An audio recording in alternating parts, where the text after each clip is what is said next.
Bonsoir à tous, nous sommes sur le Grand Canal à Beijing, cet ouvrage qui a nourri la ville de Beijing depuis plus de 7 siècles. Et aujourd'hui à bord avec moi des ministres africains qui sont venus participer au forum de coopération des médias sino-africains. Je vais poser une question, une seule, quelle eau qui compte le plus dans leur pays?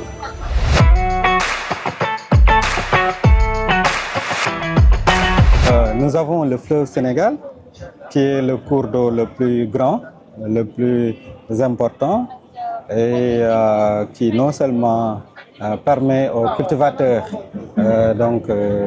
d'avoir de l'eau, mais aussi c'est un lieu de production de l'énergie avec les barrages hydroélectriques de Diama et de Manantali. Mais le plus important, c'est que ce fleuve, au lieu d'être la frontière qui divise le Sénégal et la Mauritanie, est plutôt le pont qui lie le Sénégal et la Mauritanie, tellement les activités transfrontalières se font de part et d'autre de ce cours d'eau qui est le plus important du Sénégal. Alors le Cameroun est un pays particulier qui est ouvert sur l'océan Atlantique sur à peu près 300 km, mais du nord au sud, le Cameroun est traversé par un très grand fleuve qui s'appelle la Sanaga, qui fait à peu près plus de 900 km.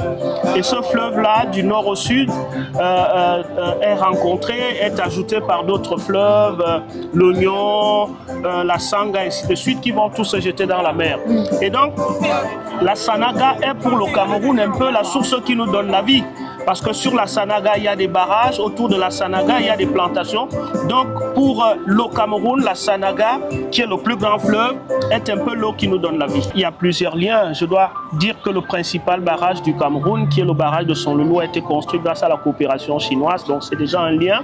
Et j'ai été impressionné aujourd'hui de voir que ce fleuve, qui a une longue histoire avec la Chine, ressemble étrangement à la Sanaga, qui a une très forte histoire avec le peuple camerounais et le Cameroun. Donc nous sommes un peu similaires sur la question de l'eau. 3 eaux, 3 façons de raconter un pays. Celle par laquelle on part et celle qui traverse. Le canal, lui, transportait du grain. Ce qui circule aujourd'hui entre la Chine et l'Afrique, ce sont aussi des récits. Reste à savoir qui les écrit. Rendez-vous en 2027 au port d'un 4e fleuve, le Congo, à Brazzaville.